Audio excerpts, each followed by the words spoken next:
Students நிறைய பேருக்கு பார்த்தீங்கன்னா, ஒரு பெரிய பெரிய யூனிவர்சிட்டியில படிக்கலாம்னு ஆசையா இருக்கும். அதாவது ஒரு சிலருக்கு பார்த்தீங்கன்னா, யூனிவர்சிட்டியில படிக்கிறது ஒரு டாப் யூனிவர்சிட்டியில படிக்கிறது ஒரு கனவாவும் இருக்கலாம். அதுல ஒரு யூனிவர்சிட்டி பார்த்தீங்கன்னா எஸ்ஆர்எம். தமிழ்நாட்டிலேயே பார்த்தீங்கன்னா, ஒரு டாப்பஸ்ட் யூனிவர்சிட்டின்னு சொல்லலாம் எஸ்ஆர்எம். இந்த எஸ்ஆர்எம்ல வந்து நீங்க படிக்கிறதுக்கு வந்து ஃபர்ஸ்ட் ஒன் திங் பார்த்தீங்கன்னா, அப்ளிகேஷன் வந்து நீங்க ரெஜிஸ்டர் பண்ணணும். அந்த ப்ராசஸ் தான் நம்ம பார்க்க போறோம். ஃபர்ஸ்ட் ஒன் பார்த்தீங்கன்னா, நீங்க வந்து இப்ப நார்மலா எஸ்ஆர்எம் யூனிவர்சிட்டி வெப்சைட்டுக்குள்ள போனீங்க அப்படின்னா, ஃபர்ஸ்ட் ரெஜிஸ்டர் பண்ணணும். ஓப்பன் பண்ணி ரெஜிஸ்டர் யுவர் செல்ஃப்னு ஒன்று இருக்கும். ஒரு ஆப்ஷன் இருக்கும்.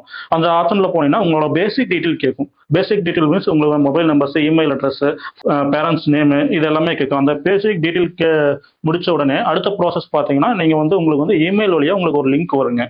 அதாவது அப்ளிகேஷனுக்கான லிங்க். அந்த அப்ளிகேஷன் லிங்க் இமெயில் வந்து ஓப்பன் பண்ணீங்க அப்படின்னா, இந்த உங்களுக்கான அப்ளிகேஷன் ஓப்பன் ஆயிரும். அதாவது எஸ்ஆர்எம் உடைய அப்ளிகேஷன் ஃபார்ம் ஓப்பன் ஆயிரும். அதுல வந்து உங்களுக்கு வந்து எல்லா டீட்டெயிலுமே நீங்க கொடுக்குற மாதிரி இருக்கும். இந்த அப்ளிகேஷன் ஃபார்ம் முடிஞ்ச உடனே அடுத்த ஆப்ஷனா பாத்தீங்கன்னா, நீங்க வந்து ஒரிஜினல் டாக்குமெண்ட்டை சாஃப்ட் காப்பியா நீங்க அப்லோட் பண்ற மாதிரி இருக்கும். ஃபைனலா இந்த எல்லா ப்ராசஸும் நீங்க முடிச்சிட்டீங்க அப்படின்னா, ஃபைனலா பாத்தீங்கன்னா நீங்க வந்து இந்த அப்ளிகேஷனுக்கு உண்டான ஃபீஸ் பே பண்ற மாதிரி இருக்கும்.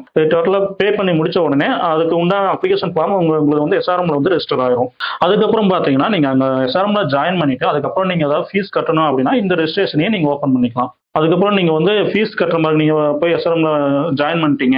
அதுக்கப்புறம் நீங்க ஒரு ஃபீஸ் கட்டணும் அப்படின்னா இந்த யூசர் நேம் பாஸ்வேர்டை யூஸ் பண்ணி நீங்க வந்து ஃபீஸ் கட்டிக்கலாம். இதுல வந்து பாத்தீங்கன்னா பேஸ் 1, பேஸ் 2, பேஸ் 3 இது 3 என்ட்ரன்ஸ் எக்ஸாமுக்குமே பாத்தீங்கன்னா இதை நீங்க வந்து இந்த ரெஜிஸ்ட்ரேஷனை யூஸ் பண்ணிக்கலாம். தமிழ்நாட்டில் வந்து ஒரு டாப்பஸ்ட் யூனிவர்சிட்டியில படிக்கணும்னா தாராளமா நீங்க வந்து எஸ்ஆர்எம் எடுத்து படிக்கலாம். தேங்க்யூ ஃபார் வாட்சிங்.